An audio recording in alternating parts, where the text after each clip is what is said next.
If you would have told me 6 months ago that Modern Warfare was going to be the most gritty, realistic, just in-your-face single-player story I have ever played, I would have laughed at you very, very loudly. If you would have told me a couple of weeks ago after I played the multiplayer beta that the campaign was going to be this good, this gritty, this realistic, I still would have laughed at you after playing the multiplayer.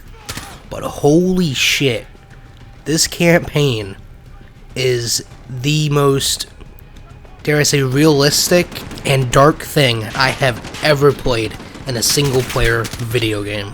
So if you haven't figured it out already, we're going to talk about the single-player campaign for Modern Warfare today. And there probably are going to be spoilers in this. I'm not just going to flat out spoil the big things, but I'm going to be showing gameplay from probably the first half of the game. We'll try to keep it to that first half. But we're going to talk about the story overall. Again, there's not really a lot of spoilers to get into. But if you just don't want anything ruined and you haven't beaten the campaign yet, one, just go play it. It's not that long. You can beat it in one sitting. But you might want to come back later after you've finished the game if you don't want any spoilers at all. So we'll go through all the positives first, and then we'll get to the negatives. But the first thing we're going to start out with is definitely my favorite part of the game, and I'm so glad they did not take any of this out. It is the realism.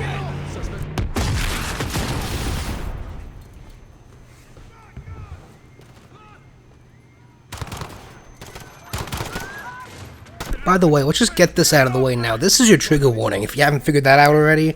If you're triggered by all this shit, I don't even know why you clicked on the video, one. But this is your trigger warning right here. So click off if this is going to offend you or whatever. But Call of Duty would have never done this before. Just look at what they do here. The whole game is full of shit like this. And this is what makes the game fun, quote, to play. Because it feels real. It feels like this could actually happen. It's not, you know, Captain Price and Soap mowing down 400 dudes. Now, don't get me wrong, that's dope. I love doing that. That was a great game. But when you add this level of realism, stuff that you can actually believe, you're just a police officer, and, you know, you can't save everybody, right? You gotta do what you gotta do to keep the most people alive. And you see that theme of just realism throughout the entire game, right?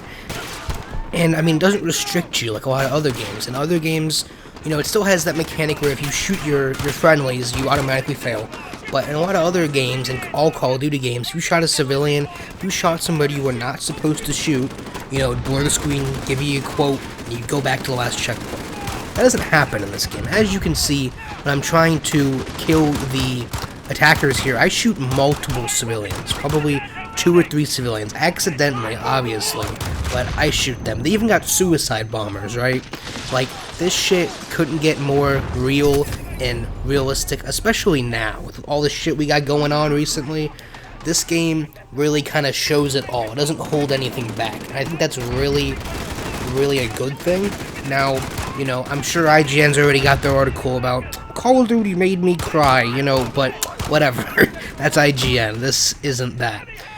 The thing here that I just really want to get across is the realism helps portray it in a way that you can relate to it, not in the sense that you've done this, but in the sense that this is actually going on, and you can believe the events that are happening in the game would actually happen in real life. And that helps ground it and make it a better story overall.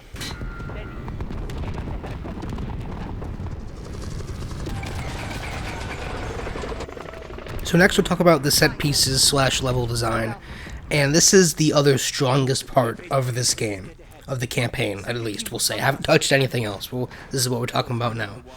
This game decides to kind of set itself in 3 separate locations. You kind of have a lot of woodland, like, building levels, and then some Afghanistan, Iraq type desert, you know, rebel fighter levels, and then you got some really detailed, like, London, the city level, like the second level. And they're all drastically different. I mean, you know, it's the same game. It still feels like Call of Duty, but they're all different in the way they play. You know, the rebel missions, you're kind of more sneaky, you're more, you know, you have the disadvantage. The London missions, you're not as armed as the villains, but you have you know, better weapons at your disposal than the rebels, but you're not as skilled as when you play as the full-fledged, you know, as the Marines, when you got the grenade launchers and the shotguns and M4s and your fully armed airstrikes, everything. And you can really feel, like, just the different fighting styles in each one of the levels between the three groups. And so, some of the best parts of this game are those house levels, the indoor, breach, and clear. And these are also, going back to realism, the most gritty levels. You know, this is the most civilian populated place where you could really kill a civilian here.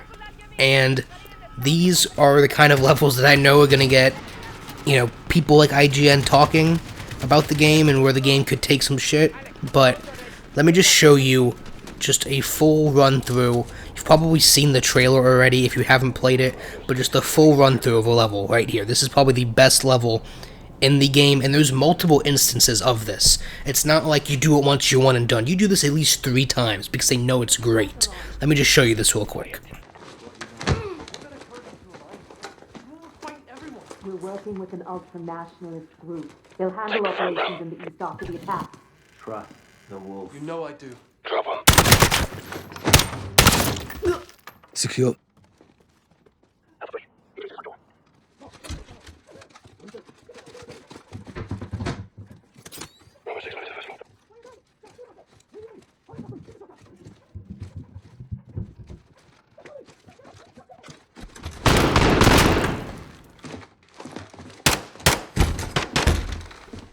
Behind the door. X-ray down.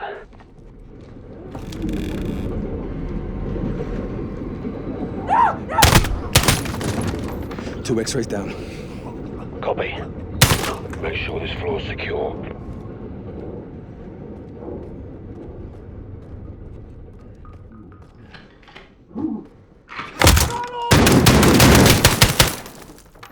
Vessel secure.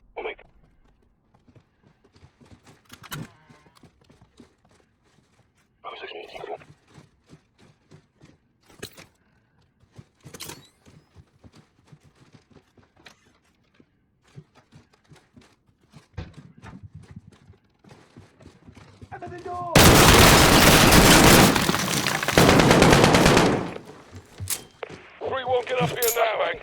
Roger.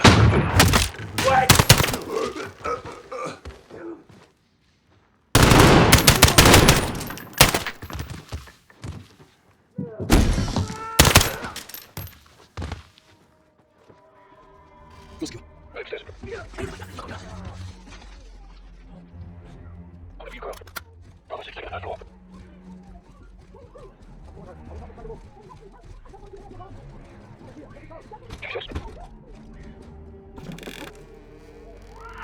Hands up! Now!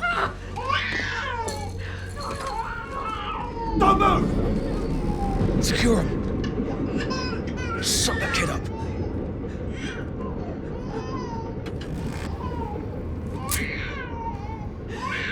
Flash out for 2-6. Secure. Last floor. Take point, Sergeant.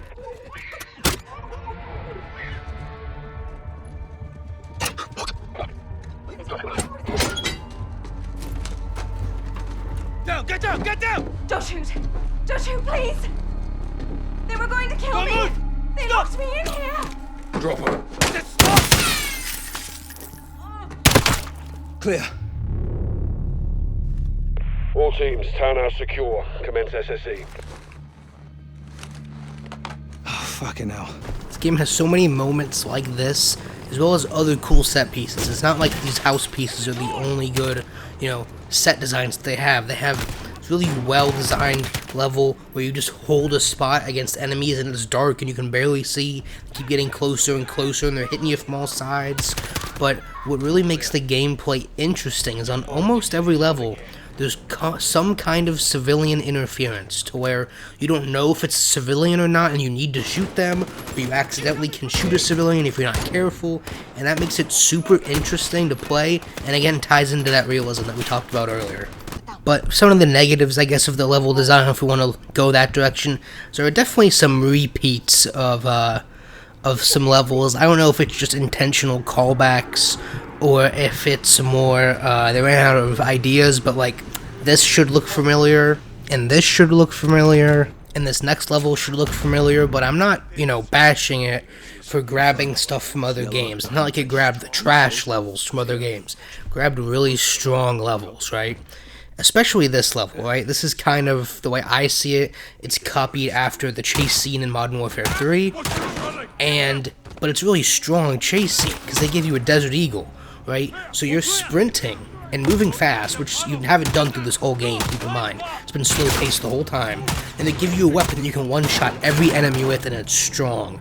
So it's fast, and there's bits of combat in between, but they give you a weapon to the point where you can just mow through them and sprint. And, and you go that slow pace for the whole game, and then they pick it up to something super fast and rampant, and you're just, full adrenaline through the whole thing. It really changes it, and just changes the level up altogether. And, stuff like this just kind of makes the game great. If I look back on other Call of Duty games, I'll remember, Call of Duty Ghosts rappelling down the side of the building. Black Ops 1, the rat tunnels, escaping Recruita, that kind of stuff. Black Ops 2, you think about, all the different decisions you can make. Modern Warfare, they're all gillied up. Modern Warfare 3, getting kicked down the stairs. You have all the different, big missions that they had in their old games. Yeah, I did shoot him on accident. That was my fault. But in this game, there's not just one. I can't look back at Modern Warfare 2019 and say, yeah, I like that level. Or, yeah, that was my favorite level. Or, that was my favorite level. You got 3 levels with, breaching, clearing. You got this chase scene. You got the defending the yard scene. You got sniping. You got, there's just so many scenes and so many levels and set pieces that are so great. There's not one that just stands out above the rest. They're all amazing. Not saying that they're bad, any of them are bad. I'm saying that they're all so good that none of them stand out. Now, in the middle, there are some fucking slow-ass levels. There's one when you're in with the rebel fighters that's really slow and boring, and then there's one where you play as the kids. That gets kind of boring towards the end. But there's a couple of there's 1 or 2 slow levels. I'll say that. But for the most part, all of the level and the design, just the big scale of things, even though it's a slower game, still holds up and is even higher, kept, higher maintenance set pieces than before, and I think that's really impressive. And so, we talked about all the good things. And so let's talk about some of the bad things, right? I talked about some slow levels, but really the only other negative is the story itself and the characters, right? Obviously, Captain Price is great. It's Captain Price. They could have messed him up, but they don't mess him up. I won't mention the other character, but the other character that is a returning character, you know who I'm talking about if you play the game. Fine, did good there too. But all of the new characters, you have the Rebel leader lady, Kareem, whatever, I think that's her name. You have Alex, which is American Sniper, and then you have the police officer man. I don't even remember their names. I literally just finished playing the game. But Kyle, that's his name. But they're not very strong characters. The rebel leader lady, she's alright. She's the strongest out of those 3. But none of them are like, yeah, that's Alex Mason. That's Soap. That, they're not super great characters. They serve the purpose they're needed for, right? And they try to force some stuff towards the end. Again, if you've played it, you know what I'm talking about. And that, whatever. Don't think they needed to do that, but fine. And, the game is only as good as the villain in most cases. Black Ops 1 is kind of a different scenario. Black Ops 1, I feel like Dragovich is a really weak villain, but then they had 2 other... We're not talking about Black Ops 1, we're talking about Modern Warfare, right?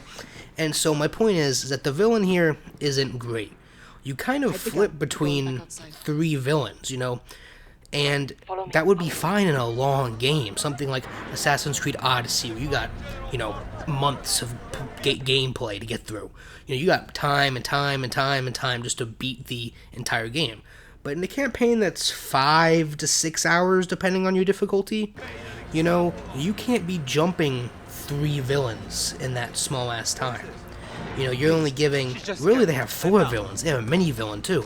So really you're juggling 4 villains, developing them, making them important, making me care, making me hate them in that small ass amount of time when you can't even make the characters I'm playing as kind of likable. I'm not saying they're the worst characters ever. The worst characters ever are the fucking that Black Ops 3 campaign. They're the worst characters ever. But they're not great. They serve their purpose and they kind of drive the set pieces forward. But they're not great characters. The story itself, bad guy has gas. It's a conspiracy. You know, who really has the gas? Who's on whose side? Who's the bad guy? Twist. This person's the bad guy. And then the game kind of just ends. And that's my other negative with it, is the pacing for this game. I feel like it comes in at 100 miles per hour, and it stays that way for the first 2 levels. Then it slows down to like a crisp like 15 for a couple levels, right?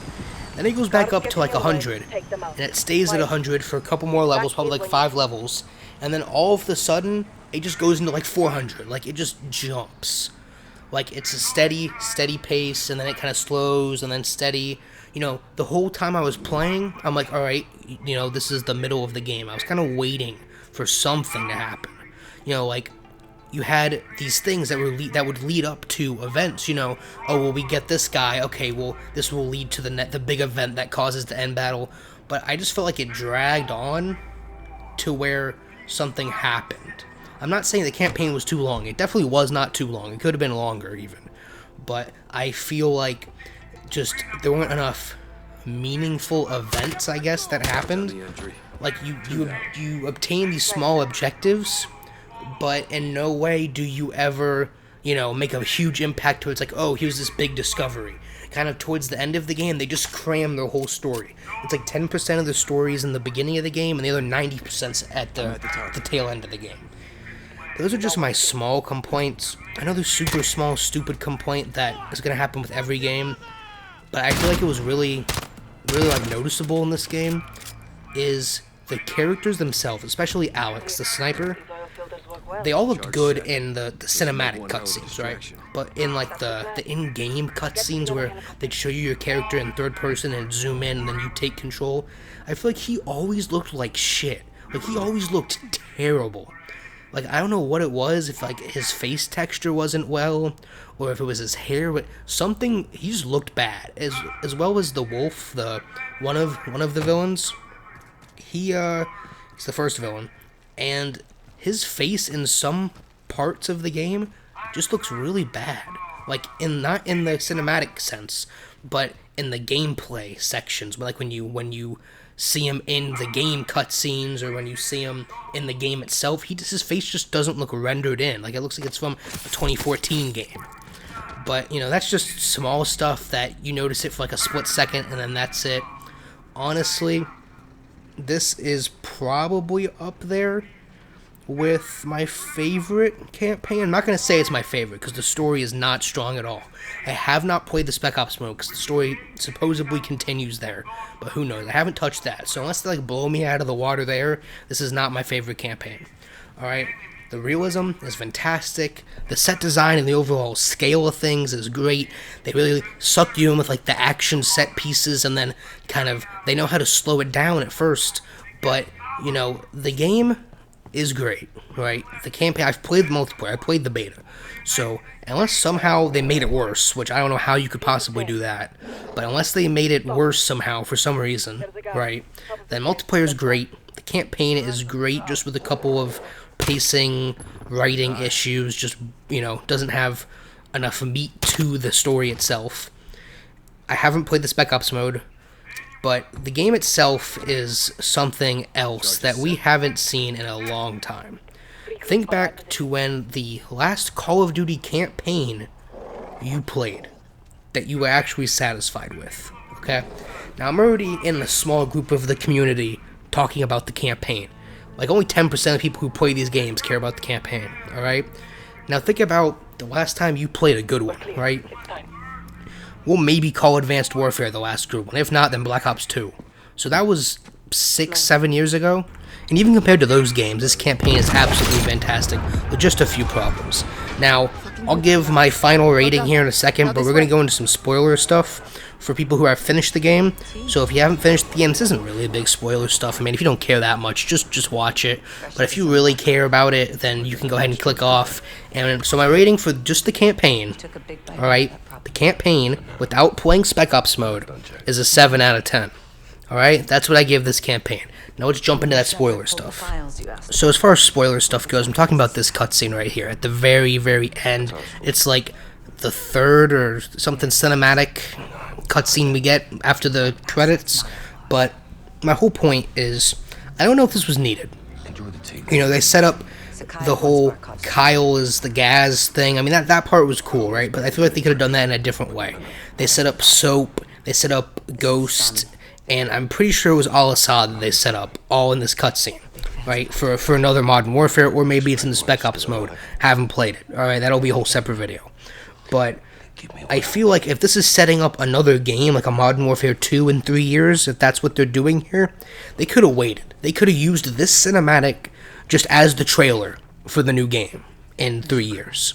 I don't think they needed to tease it, because now we're all going to be sitting here when Black Ops 5 comes out next year or the year after that, and it's absolute fucking ass. And we're going to be like, I can't wait for Modern Warfare 2. And we're just going to be sitting around waiting for Modern Warfare 2, playing those other shit-ass games, because now we know they're making another one. So, I'm not saying this is bad, that like ruined the game or anything, but I'm saying this didn't need to be at the end. Maybe what they could have done was, if you beat the whole game on Veteran, give you this cutscene, or something to, I don't know. I just think that this cutscene wasn't needed yet. Again, don't have a problem with it, but that's really all I have to say for now. There will be a multiplayer video, there will be a Spec Ops video. Hope you guys enjoyed this video. Like, subscribe, comment, let me know what you think of the campaign itself in this video, and I'll see you guys on the next one.